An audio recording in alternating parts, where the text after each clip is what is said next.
Tema 1. Principios generales de la gestión integrada de plagas. Estrategias y técnicas para la gestión integrada de plagas. En este tema vamos a ver las estrategias y técnicas para la gestión integrada de plagas. Vamos a ver las culturales, físicas, mecánicas, genéticas, químicas, biológicas y legales. También conoceremos el control biológico y otras técnicas alternativas para el control de plagas en distintos cultivos. Y conoceremos los principios generales de la gestión integrada de plagas, métodos de control de plagas, clasificación. El objetivo que buscamos es evitar o reducir las pérdidas de cosecha en los cultivos causadas por los agentes nocivos. Los métodos que vamos a perseguir van a ser siempre evitando el uso de productos químicos, por lo cual vamos a basarnos en el control del uso químico. En el contexto actual de producción, la inclusión de todos o varios métodos de control son la base de sistemas o protocolos de calidad como la producción integrada y otros privados. El objetivo último de su aplicación es la reducción al mínimo de los tratamientos con productos químicos. Para ello, uno de los métodos que vamos a utilizar son los culturales. Métodos culturales. ¿En qué consiste? Pues es la aplicación de técnicas agronómicas para obtener un cultivo sano, una adecuada nutrición hídrico-mineral y óptimas condiciones ambientales y de suelo. ¿Qué técnicas incluyen estos métodos culturales? Bueno, tenemos la eliminación de los restos del cultivo anterior. Esto es de vital importancia porque evitas la propagación de enfermedades en el nuevo cultivo a instalar.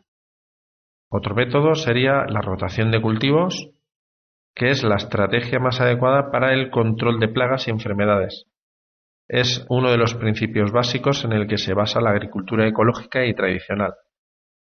Su justificación se debe, entre otros, a mejoras muy importantes en la fertilidad del suelo, menores problemas de malas hierbas, menor incidencia de problemas patológicos, mayor biodiversidad y mayor sostenibilidad y conservación del medio ambiente.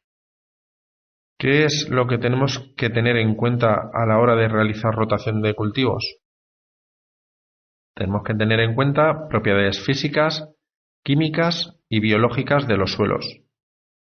También favorecer la ocupación del suelo el mayor tiempo posible, evitando suelos desnudos fácilmente erosionables. Tampoco deberemos utilizar especies de la misma familia y con actitudes similares. Evitaremos también la rotación de cultivos que supongan la multiplicación de problemas patológicos, como el caso de los nemátodos. Y deberemos conocer muy bien las exigencias en agua y nutrientes de las especies que vamos a cultivar. Otro método natural es el uso de material de propagación selecto. Esto resulta básico que en cualquier estrategia de control de plagas el material vegetal sea certificado, para garantizar la no presencia de plagas y enfermedades. Es por lo que todo agricultor ha de solicitar que su planta sea certificada. Variar la densidad de siembra. Esta práctica puede resultar muy interesante en determinadas circunstancias y estaciones. En función del momento del año en el que se realice la siembra o de las condiciones particulares del suelo, principalmente problemas fúngicos, variar la densidad de siembra puede suponer la reducción del número de aplicaciones fitosanitarias y obtener mejores rendimientos productivos. También podemos utilizar la variación de la época de siembra y de recolección. Es cierto que no siempre es posible variar la época de siembra o modificar la recolección, pero puede ser una estrategia muy adecuada. Los principales problemas que pueden justificar esta medida son normalmente para evitar ataques de plagas y enfermedades. El manejo de plantas espontáneas. Esta técnica se utiliza también muchísimo en la agricultura ecológica. Las plantas espontáneas pueden servir de reservorio de enemigos naturales que mantienen un equilibrio dinámico con el cultivo principal. Esta técnica supone un gran conocimiento de selección de especies vegetales útiles y manejar adecuadamente el complejo de fauna útil plagas. El cultivo de plantas cebo. También en algunos agrosistemas inestables, el empleo de plantas cebo puede ser una herramienta eficaz para reducir los daños en el cultivo principal. En la agricultura ecológica es muy utilizada, sobre todo en los primeros años hasta que el sistema se equilibra. Las labores del terreno. De forma sistemática y sin una finalidad clara, también el laboreo reiterado supone una pérdida acelerada de materia orgánica y de sus propiedades estructurales. Pero, en determinadas condiciones, también su realización puede tener connotaciones muy favorables en el control de plagas, enfermedades y arcenses. El riego o drenajes del terreno. Manejar el riego es una de las técnicas más requeridas desde el inicio de los riegos de alta frecuencia. Agronómicamente, un mal manejo del riego tiene grandes repercusiones en el desarrollo de los cultivos y en la dinámica de las plagas y enfermedades. Por ello, es muy importante dominar esta técnica, ajustada sobre todo a las particularidades de cada suelo y al sistema de riego utilizado. El manejo de la poda y brotaciones. La poda, como sabéis, es una labor fundamental para dar forma a las plantaciones porque podemos orientar a la fructificación y regular su desarrollo. Una poda realizada adecuadamente optimiza recursos básicos como son el agua, los fertilizantes e incluso el empleo de los fitosanitarios. Esta técnica se puede aplicar tanto a plantaciones fijas, como son los frutales cítricos, como en hortícolas, como tomate, pimiento. También deberíamos eliminar las plantas muertas. Es básico en cualquier planteamiento de control de plagas y enfermedades reducir las fuentes de inóculo presentes en la explotación. Su aplicación está muy enfocada mayoritariamente a evitar la dispersión de virus fitopatógenos. Si somos capaces de eliminar aquellas plantas con síntomas de un determinado virus, la dinámica de la epidemia será mucho más contenida. Pasemos ahora a los métodos físicos. Tenemos en ellos las temperaturas, que pueden ser altas y bajas, la humedad, la luz, el color y el sonido y ultrasonidos. Y por último, las radiaciones. Dentro de las temperaturas, sabemos que es un factor abiótico que más influencia tiene sobre la dinámica poblacional de las plagas. El control de este parámetro, lo cual es complicado, va a ser fundamental a la hora de establecer estrategias globales de control basadas en la minimización de los tratamientos fitosanitarios. Otro factor físico es la humedad. Es otro factor ambiental fundamental en el desarrollo de plagas y enfermedades. Sobre todo condiciona, junto con la presencia del patógeno y su susceptibilidad del huésped, la presencia de enfermedad. Las prácticas que favorezcan su manejo, como es la ventilación de invernaderos, va a resultar determinante para garantizar el normal desarrollo de los cultivos y limitar los tratamientos con fitosanitarios. La luz. Son numerosas especies de insectos que se sienten atraídos por una luz de determinada longitud de onda.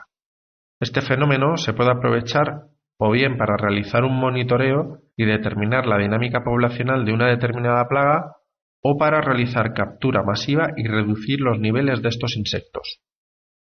Es una técnica muy aplicada en especies de noctuidos como Spodoptera exigua en cultivos protegidos. Otro método a tener en cuenta físico es el color. Al igual que la luz atrae a numerosos artrópodos, determinados colores pueden tener el mismo efecto. También es muy utilizada esta práctica en hortícolas y en algunas especies de frutales. Su uso mayoritario es para muestreo y detección de las primeras infestaciones de insectos plaga. Las placas amarillas y azules son los colores más ampliamente utilizados. Para captura masiva, la densidad de estas placas es muy elevada, de ahí que sea una técnica poco utilizada. Sonidos y ultrasonidos, como los ahuyentadores. Esta medida está ampliamente aplicada en las plantaciones de uva de mesa. Se trata de una técnica disuasoria para evitar la entrada de animales capaces de provocar daños en los frutos. Los sonidos van desde simuladores de escopetas de caza hasta el sonido de depredadores de los animales potencialmente dañinos. Y por último, las radiaciones, que es la esterilización de insectos. Esta técnica se basa en la radiación para la esterilización de machos como lucha contra las plagas de insectos. Se trata de una técnica que ya es utilizada con éxito en diversos países para un buen número de plagas. La técnica se basa en la liberación de machos estériles de la especie que se quiere controlar con el objetivo de reducir al mínimo la descendencia. En este caso es necesario realizar una cría masiva de la especie. Todo esto se consigue en las llamadas biofábricas. Otro método de control de plagas es el método mecánico. Este método de control mecánico es de valor limitado en agricultura extensiva, pero a veces es práctico en pequeñas superficies. La recogida casi siempre es a mano y la destrucción de insectos, puestas, nidos o refugios. También se pueden poner barreras mecánicas como es el embolsado, las mallas, mantas térmicas. Otro método de protección de plagas son los genéticos. Con ellos podemos utilizar programas de mejora genéticos para dar a las plantas resistencia o tolerancia a plagas o enfermedades. Podemos crear variedades resistentes a distintas plagas y utilizar portainjertos resistentes.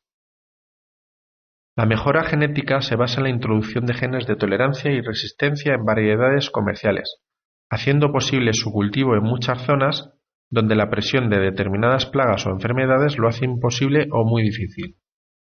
La ingeniería genética tiene una repercusión muy importante en el control de virus en hortícolas, basados en el cruzamiento de individuos que tienen esa resistencia en su carga genética. Métodos químicos que podemos utilizar para el control de plagas. Pues está basado en el uso de productos químicos y son los más comunes que se utilizan en la actualidad. Método de control biológico. La utilización por el hombre de enemigos naturales de los agentes nocivos es la base del control biológico. El empleo de enemigos naturales para el control de plagas en los cultivos supone un gran conocimiento de las dinámicas poblaciones de los principales artrópodos que afectan a las cosechas. El equilibrio entre plaga y complejo de auxiliares va a ser fundamental para un adecuado manejo de los primeros. En este apartado resulta cada vez más importante el empleo de feromonas para disminuir la presión de las plagas.